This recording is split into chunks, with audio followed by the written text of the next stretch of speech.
जय हिंद दोस्तों, सभी को जोहार। मैं एसआई केपी सिंह, आपका दोस्त, आपका होस्ट, आप सबों का स्टडी फॉर गोल्स पे स्वागत करता हूं। जी हाँ, ये वीडियो नवीनतम सिलेबस 2023 पर आधारित है। जैसे ही आप सबों को पता चला होगा कि सिलेबस चेंज हो गया है, आने वाले जो भी प्रतियोगिता परीक्षा, जो आपके सपने हैं दरोगा के लिए, अपने कंधों पे स्टार सजाने के लिए, सचिवालय में, कैबिनेट में बैठने का, तो याद रखिएगा ये सवाल कहीं ना कहीं आपको झकझोर करके रख दिया होगा। तो इन्हीं सब सवालों का जवाब इस वीडियो में छुपा हुआ है।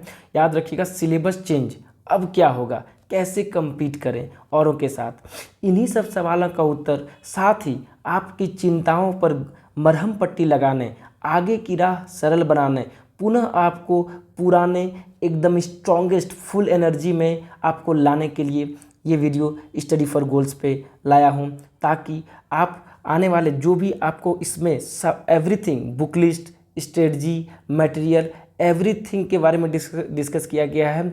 और जो भी मटेरियल इससे संबंधित हैं, आपको एक राइट टाइम में, राइट पाथ में आपको यहाँ पे स्टडी फॉर गोल्स पे मिलेंगे। तो दोस्तों, ज़रा भी नहीं घबराएं, आप जुड़े रहिए स्टडी फॉर गोल्स से। एवरीथिंग के हर एक नागपुरी के सूक्ष्म बारीकियों को यहाँ पे क्लियर किया गया है।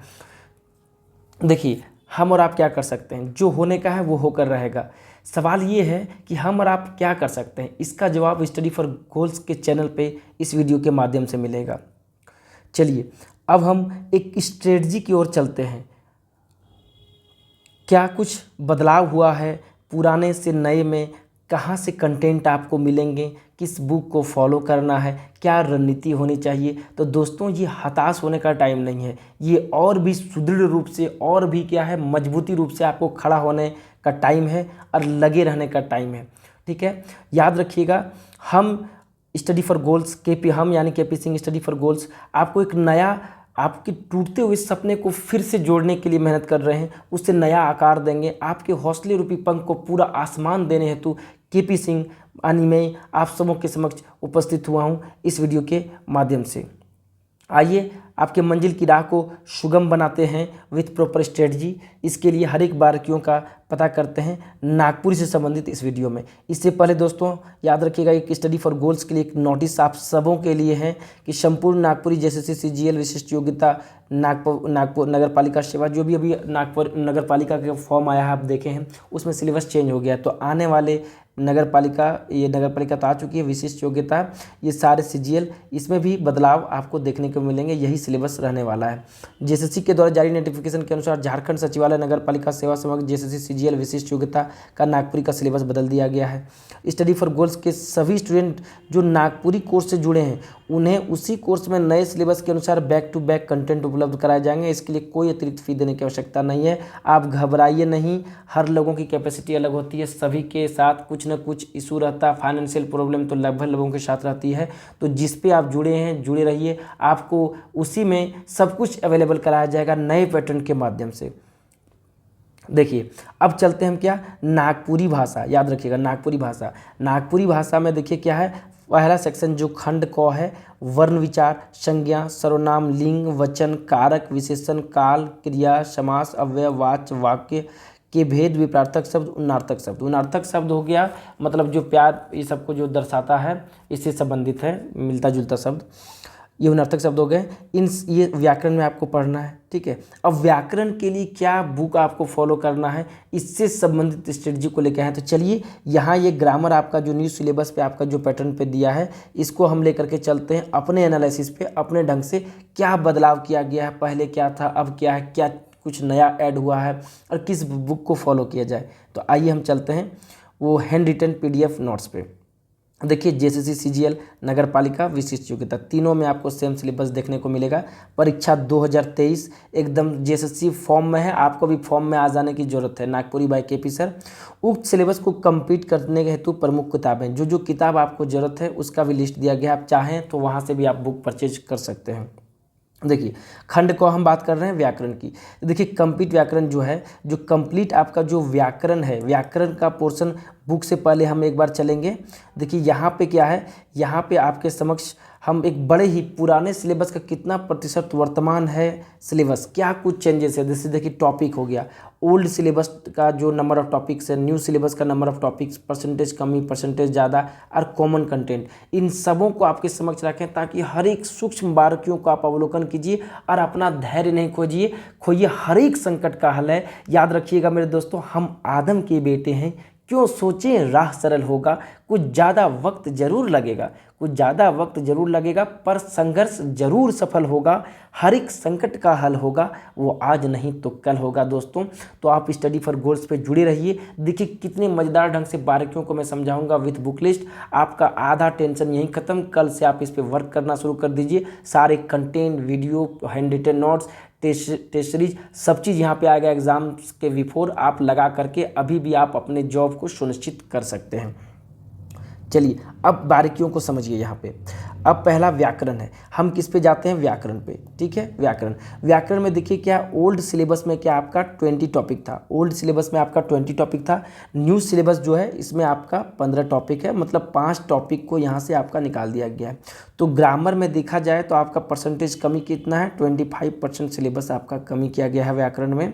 कॉमन कंटेंट देखिएगा तो व्याकरण तो बदलने वाला चीज़ है नहीं, तो कॉमन कंटेंट आपको कितने? 13 कॉमन कंटेंट आपको देखने को यहाँ मिलेंगे। 20 पुराने में थे। ग्रामर थोड़ा लेंदी था क्योंकि ग्रामर का वेटेज ज़्यादा था, लेंदी सिलेबस नहीं था, सिलेबस शॉर्ट था। यहाँ पे सिलेबस लेंदी किया गया है तो ग्रामर के पोर्शन को थोड़ा सा कम किया गया है। 15 टॉपिक को हटा दिया गया है, पर 25% का डिक्रीज है आप। ठीक है, साथ याद रखिएगा आप यहाँ पे 16 ये आपका 25% का डिक्रीज़ है।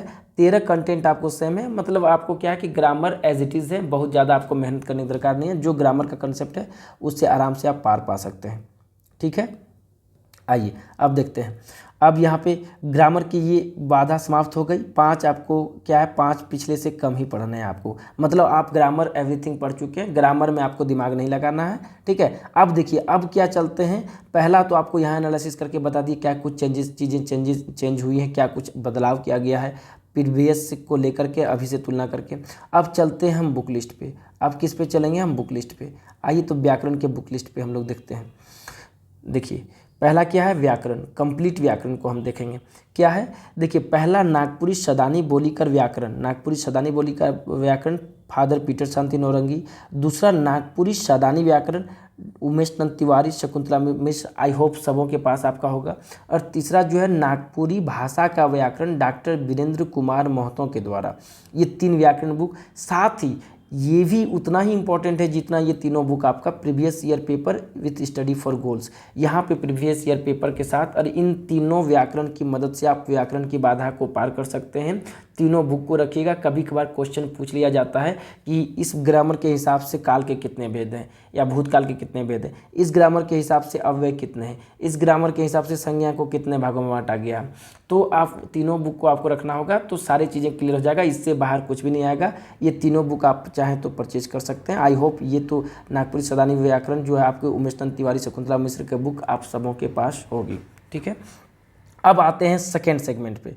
अब हम चलते हैं सेकेंड सेगमेंट पे, खंड ख। ठीक है, पद साहित्य जो है आपका पद साहित्य पे। नागपुरी भाषा के लोकगीत आपको पढ़ना है। लोकगीत आप सभी जान रहे हैं, जो लोकगीत को ग्राम गीत बोला जाता है, जो गाँवों से उपजा है, जो अलिखित है, जो पीढ़ी दर पीढ़ी पास ऑन होता है, जो हमारे पूर्वजों के द्वारा अभी तक आदिम से लेकर के आज तक जो पास ऑन हुआ है वही आपकी।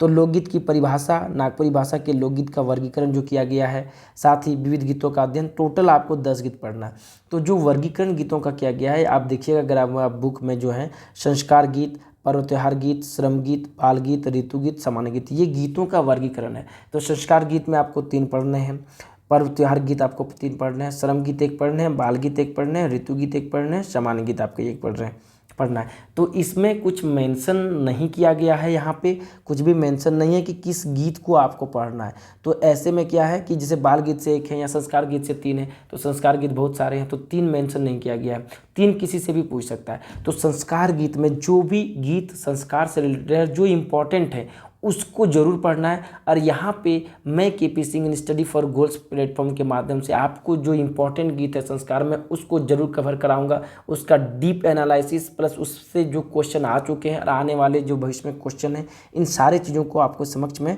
रखूँगा। ठीक है। तो नागपुरी भाषा के लोकगीत, अब हम चलते हैं इस पे क्या है कि अब लोकगीत में हम क्या देखते हैं कि लोकगीत में हम चलते हैं कि क्या बुक लिस्ट इसमें दिया गया है, बुक लिस्ट किसको आपको फॉलो करना है लोकगीत के लिए। तो आइए चलते हैं। अब ये व्याकरण का कंप्लीटेड है। अब दूसरा सेक्शन में हम लोग खंड को पद साहित्य में चलते हैं। ठीक है, पद साहित्य खंड को है लोकगीत। लोकगीत आपको 10 पढ़ने हैं। तो देखिए नागपुरी लोकगीत आपका डॉक्टर भुवनेश्वर अनुज की पुस्तक से कवर हो जाएगा। अगर आपको लोकगीत का 10 क्वेश्चन यानी 10 क्वेश्चन मतलब 10 × 3 30 मार्क्स स्कोर करना है तो इस बुक के सहायता के साथ दूसरी कोई भी बुक लेने की जरूरत नहीं है। आप डॉक्टर भुवनेश्वर अनुज की नागपुरी लोकगीत बुक उठाइए, आपका समस्या सॉल्व, और उसके बाद मैं हूँ वहाँ से निचोड़ निकाल के आपको देने का काम मेरा है। ठीक है, अब आइए देखते हैं अब लोकगीत में क्या कुछ बदलाव किया गया है। यहाँ देखते हैं, देखिए बड़ा ही बेहतरीन ढंग से लोकगीत का आपका दूसरा सेगमेंट में लेकर के आया हूँ। दूसरा सेगमेंट आपका पद साहित्य में क्या है, फिर आपके आगे चलेंगे लोकगीत पे। लोकगीत में ओल्ड सिलेबस में आपको नंबर ऑफ टॉपिक्स लोकगीत डायरेक्ट मेंशन था कि डमकच पढ़ना है, पावस पढ़ना है, उदासी पढ़ना है, अंगनई पढ़ना है, तो वो मेंशन था। इसमें मेंशन नहीं है।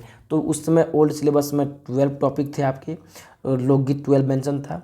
अभी के सिलेबस में जो न्यू सिलेबस में है इसमें आपको 10 पढ़ना है, क्लियर कर दिया 10 पढ़ना है। लेकिन कुछ भी क्लियर 10th नाम आपको 10 नाम आपको नहीं दिए गए, तो थोड़े आपको इसके साथ इसमें वर्सैलिटी है इसमें, ये क्या थोड़ा विस्तृत है, आपको थोड़ा नॉलेज सबों को रखना है, जो कि मैं आपको स्टडी फॉर गोल्ड मार्क के माध्यम से दूंगा। तो देखिए यहाँ कहीं ना कहीं यहाँ भी कमी देखने को मिलेगा, 16.2/3% की कमी हुई है। कॉमन कंटेंट क्या है, नॉट मेंशन्ड। अगर आप देखिएगा तो जो भी यहाँ पे जब इसमें मेंशन नहीं है 10 गीत में, तो ये 12 गीत कहीं ना कहीं कवर आपके होंगे। मेंशन नहीं है जरूर, लेकिन आपके 100% एक तरह से जो आपने पढ़ा है वो काम आएगा ही आएगा। और 90% इसमें से यहीं से क्वेश्चन आपके अराइज होंगे। जो क्वेश्चन आपके अराइज होंगे लोकगीत के, जो आपने पढ़ रखा है, क्योंकि आपने वही पढ़ा है जो इंपॉर्टेंट है, वही सिलेबस में पुराना दिया गया था। मैं अपने अनुभव एनालिसिस के तौर पे बता रहा हूँ, तो वहीं से क्वेश्चन ज़्यादा अराइज होंगे। 90% क्वेश्चन वहाँ से अराइज होंगे। बाल गीत के और जो भी आपके 10 गीत हैं उसमें से कुछ कुछ आ सकते हैं, लेकिन मेजर सेक्शन वहाँ से क्वेश्चन आएंगे। तो नॉट मेंशन और ये 100% दोनों इन चीज़ों को आप लेकर के चल सकते हैं। आइए अब हम चलते हैं वापस कंटेंट पे। दूसरे में क्या है कि ये लोकगीतों का, ये लोकगीत मैंने पढ़ लिए। अब आइए चलते हैं हम लोग किसके पद साहित्य में ही, आपका क्या पद साहित्य में है, शिष्ट गीत। किस पे हम लोग बात कर रहे हैं, हम लोग बात कर रहे हैं शिष्ट गीत पे। ठीक है, शिष्ट गीत पे। तो शिष्ट गीत में देखिए कविताएं पढ़ने हैं आपको, कितने 10 कविताएं आपको पढ़ना है, याद रखिएगा।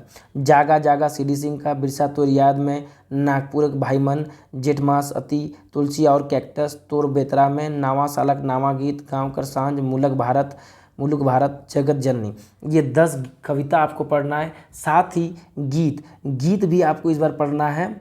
क्या है, पोड़िलो बरखा ऋतु, छोटू कपटी माया, पापी प्राण छूटे नहीं झटके, ठरू दाता दिगंबर, उमड़ी गगन घड़ घमंड, अर्जुन कहत बियारी, संवत 65 साल, कड़की उठलक तलवारी, सावन घटा आज़ादी खातिर। ये सारे आपको 10 गीत भी आपको पढ़ने हैं। ठीक है, तो ये अब हम चलते हैं कविता और गीत पे। तो पिछले गीत तो पिछला बार नहीं था, लोकगीत आपका ये क्या कहते हैं, लोकगीत में तो आपका मेंशन था डमकची सब, लेकिन यहाँ पे क्या है कि किसके द्वारा कौन सा गीत लिखा गया वो मेंशन है। तो इन सारे चीज़ों को आपको पढ़ना होगा कविता और गीत में। अब हम यहाँ पे चलते हैं अपने PDF एनालिसिस में। अब देखिए अब झारखंड का क्या है, लोक संगीत। देखिए क्या है कि लोकगीत के लिए आपको जो है लोकगीत का जो बुक था, एक आपका लोकगीत डॉक्टर भुवनेश्वर अनुज के द्वारा पढ़ना था पद साहित्य में, दूसरा झारखंड का लोक संगीत भी ले सकते हैं डॉक्टर गिरधारी राम गंजू गिरिराज। इन दोनों बुकों के समावेश से आपका लोकगीत का कोई भी क्वेश्चन नहीं छूटेगा। एक डॉक्टर भुवनेश्वर अनुज नागपुरी लोकगीत और दूसरा डॉक्टर गिरधारी राम गंजू गिरिराज झारखंड का लोक संगीत, वही लोकगीत से जुड़ा हुआ है। तो आप इन दोनों बुक से अपनी राह की आसान कर सकते हैं। अब हम चलते हैं शिष्ट गीत और कविताएं। शिष्ट गीत और कविताएं पे चलते हैं। तो देखिए अब इसमें क्या कुछ मतलब आपको किस बुक लिस्ट से आपको सहायता मिलेगी। शिष्ट गीत पढ़ना है आपको 10 और कविताएं पढ़ना है आपको 10। नागपुरी कवि और उनका काव्य, क्या है, नागपुरी कवि और उनका काव्य है डॉक्टर विश्वेश्वर प्रसाद केसरी, नागपुरी संस्थान पिठोरिया रांची।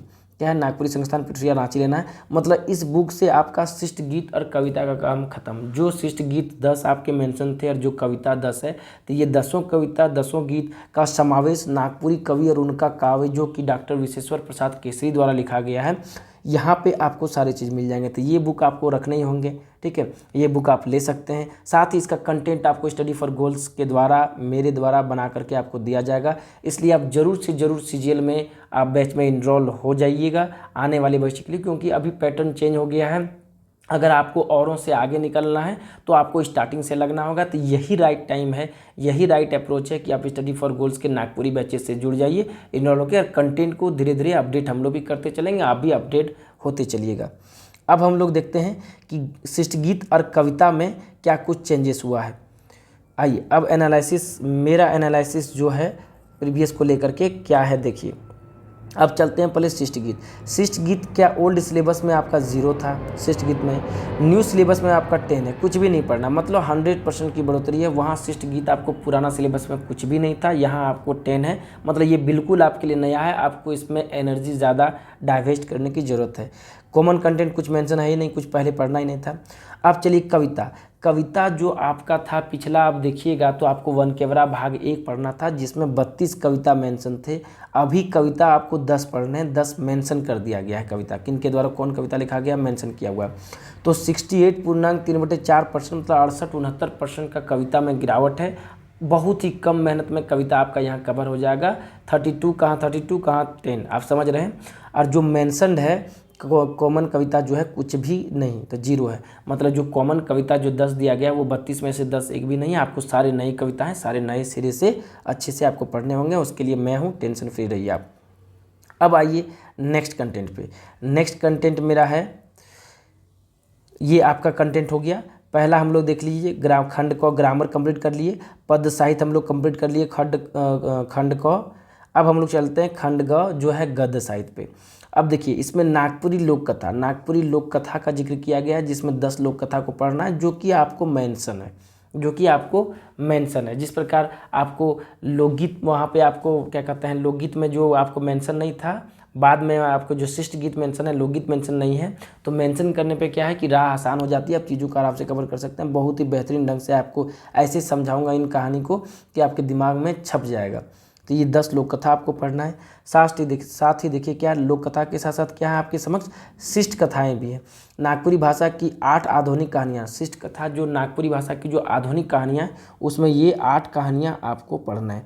एक चकता राउत, प्रफुल्ल कुमार राय, बिंजिया, रद्दी कागज, क्रिसमस कर सांझ, भोटांग डहर, मनपुरन, भाई मांझी, ये सारे कथाएँ भी आपको पढ़ना है। यहाँ से भी क्वेश्चन राइज होंगे, ठीक है। साथ ही आपको नाटक पढ़ना है ठाकुर विश्वनाथ सहदेव का, डॉक्टर विश्वेश्वर प्रसाद केसरी द्वारा जो लिखा गया नाटक ठाकुर विश्वनाथ सहदेव के, ये आपको नाटक भी पढ़ना है।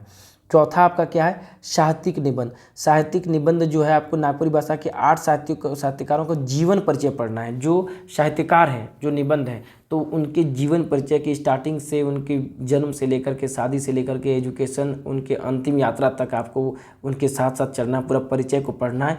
जो भी यहाँ पे इंपॉर्टेंट है दिया गया है, Prafulla Kumar Rai, Mrityunjay Nath Sharma, Kaviratna Sharda Prasad Sharma, Sahni Upendra Pal Nahan, doctor BP Kesari, Namidul Mridha, doctor Girdhari Ram Ganju Giraj, doctor Kumari वसंती।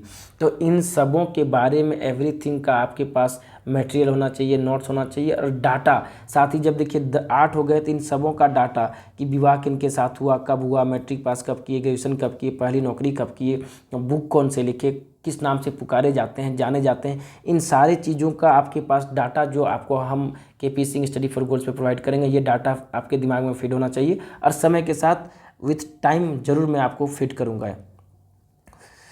चलिए तो अब हम लोग देख लेते हैं, ये सिलेबस हो गया गद्य साहित्य का। तो लोक कथा, शिष्ट कथा, नाटक और साहित्यिक निबंध पे हम लोग चलते हैं।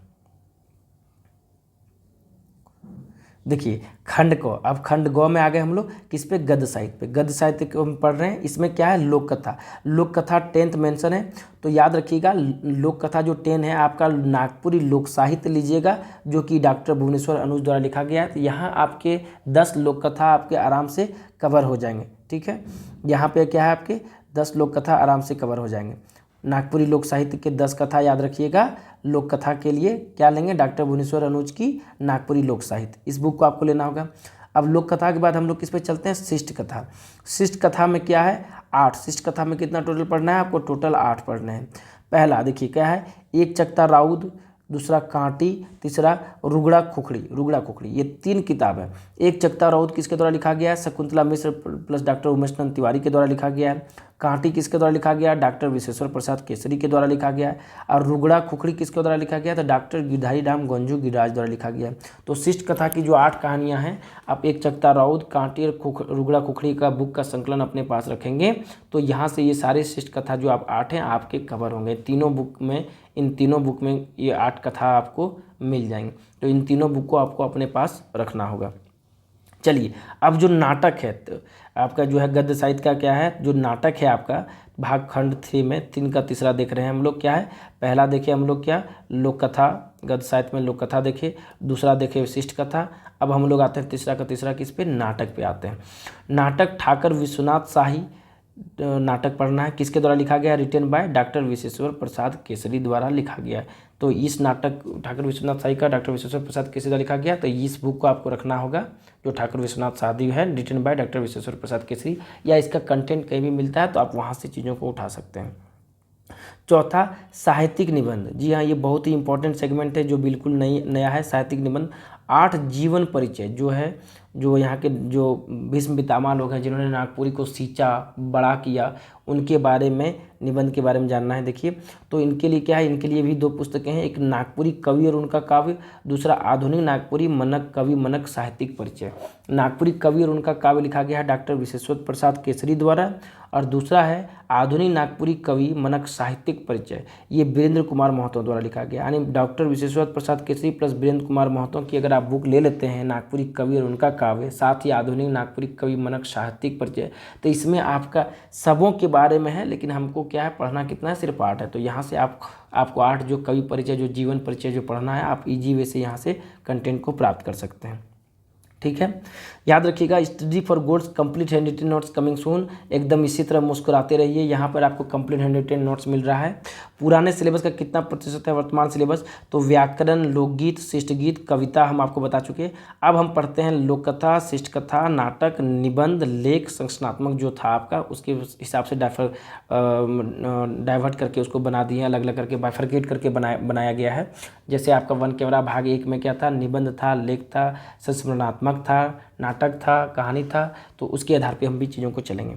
अब देखिए हम क्या है, अब हम चलते हैं किस पे? अब हम चलते हैं लोक कथा पे। ठीक है, अब देखिए सीधे चलते हैं हम लोग किस पे? लोक कथा पे। लोक कथा में क्या है, उस टाइम पे ओल्ड सिलेबस में आपका लोक कथा जो है, ओल्ड सिलेबस में नंबर ऑफ टॉपिक्स लोक कथा कितने थे? 5 थे पढ़ने के लिए। वही कहानी जो आप लोग जान रहे हैं, वन हिरनी कर बेटा, 7 भाई बहन, ठीक है, तो त्रिया चरित, ये सब कहानी आपको पढ़ना था। न्यू सिलेबस में लोक कथा कितने? 10 डाले गए हैं, दुगना आपका बढ़ गया, 100% दुगना का आपका राइज है। पहले 5 पढ़ना था, अभी 10 पढ़ना था।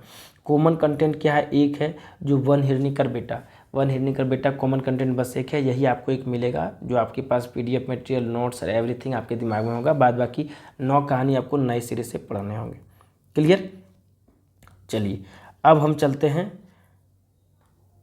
चलते हैं लोक कथा शिष्ट कथा पे। शिष्ट कथा पे देखिए क्या है, शिष्ट कथा में क्या है, ओल्ड सिलेबस में शिष्ट कथा में आपका कुछ भी नहीं था। शिष्ट कथा में ओल्ड में आपका 0 था। न्यू सिलेबस में आपको 8 शिष्ट कथा पढ़ना है। ठीक है, उसमें वन केवरा भाग 1 का आपको पढ़ना था, जिसमें 8 था शिष्ट कथा, लेकिन यहाँ पे 0 है ओल्ड सिलेबस में। इसमें न्यू सिलेबस में 8 शिष्ट कथा पढ़ने हैं, 100% ज़्यादा है, मेंशनड नहीं किया था पिछला सिलेबस में। क्लियर? अब देखिए नाटक देखिएगा तो वन केवरा भाग में 2 नाटक था, न्यू सिलेबस में आपका जो था 2 नाटक था। ठीक है, और यहाँ आपको न्यू सिलेबस में कितना है, नाटक 1 पढ़ना है, तो 100% की कमी है। ठीक है, तो मेंशन उसमें इसमें भी मेंशन नहीं किया गया है। पुराना सिलेबस में जो था अलग था, आपको अलग पढ़ना है। यहाँ पे पूरा कॉमन कंटेंट कुछ भी यहाँ पे नहीं है, आपको नए सिरे से पढ़ना होगा। जो नाटक वहाँ पढ़े थे वन कैमरा, वो नाटक आपको नहीं पढ़ना है, एक ही पढ़ना है, लेकिन अलग नाटक पढ़ना है। निबंध वन कैमरा में 1 था, आपको यहाँ न्यू सिलेबस में निबंध कितना पढ़ना है, 8 पढ़ना है। 8 टाइम्स आपका यहाँ पे ज़्यादा है, 700%। तो ये भी कॉमन कंटेंट कुछ भी नहीं है, बिल्कुल आपके लिए नया है, ये पढ़ना होगा आपको। लेख जो है पुराना सिलेबस में आपके लिए, लेख जो है ओल्ड सिलेबस में आपके लिए लेख कितना था, 4 लेख पढ़ना था आपको, और अभी न्यू सिलेबस में लेख आपको नहीं पढ़ना है, 100% की कमी है। कॉमन कंटेंट की बात ही नहीं, जब पढ़ना ही नहीं है तो। संरचनात्मक जो पुराना कंटेंट था आपका, वहाँ पे आपको 1 पढ़ना था, यहाँ भी संरचनात्मक नहीं पढ़ना है। ठीक है, तो बहुत कुछ को हटाया गया, बहुत कुछ को जोड़ा गया, कुल मिला करके देखिए अब आपको क्या है, पॉजिटिवनेस एक एनर्जी का संचार आपके समक्ष हुआ होगा कि आपको पता चला कि किस बुक से सहायता ली जा सकती है। और सबसे बड़ा आपको जो है पथ प्रदत्त स्टडी फॉर गोल्स हैं, केपी सर हैं, आप जुड़िए यहाँ से। सीजीएल आने वाले एग्जाम के लिए सीजीएल हो या जो भी है, इस सिलेबस के एनालिसिस को जब इतने समक्ष रखा हूँ तो ठीक इसी प्रकार मटेरियल को भी बहुत ही बेहतरीन ढंग से परोस कर आपके समक्ष में रखूँगा। बस वो कहते हैं ना कि तू रख यकीन बस अपने इरादों पे, तेरी हार तो तेरे हौसलों से तो बड़ी नहीं होगी। क्या अपने हौसले पे बस अपने यकीन रखिए, इरादों पे, आपकी हार जो है आपकी हौसले से बड़ी नहीं होगी। मानता हूँ कि सिलेबस चेंज हुआ है, चीज़ें नई हैं, घबराइए मत, घबराइए मत, संकट से घबराना नहीं, डट के सामना करना है और आपके बैकबोन बन के study for goals KP Singh तैयार है। याद रखिएगा दोस्तों, हम आदम के बेटे हैं, क्यों सोचें राह सरल होगा, कुछ ज़्यादा वक्त लगेगा पर संघर्ष जरूर सफल होगा, हर एक संकट का हल होगा, वो आज नहीं तो कल होगा। बने रहिए स्टडी फॉर गोल्स पे विद केपी सिंह। चलिए सभी को जय हिंद, स्वस्थ रहिए, मस्त रहिए और स्टडी पे फोकस्ड रहिए। जल्द ही मिलते हैं, अब कंटेंट पे काम चालू है, हैंड रिटेन नोट्स भी चालू है, जल्द से जल्द जुड़िए और अपने मुकाम को पाइए। सभी को जय हिंद।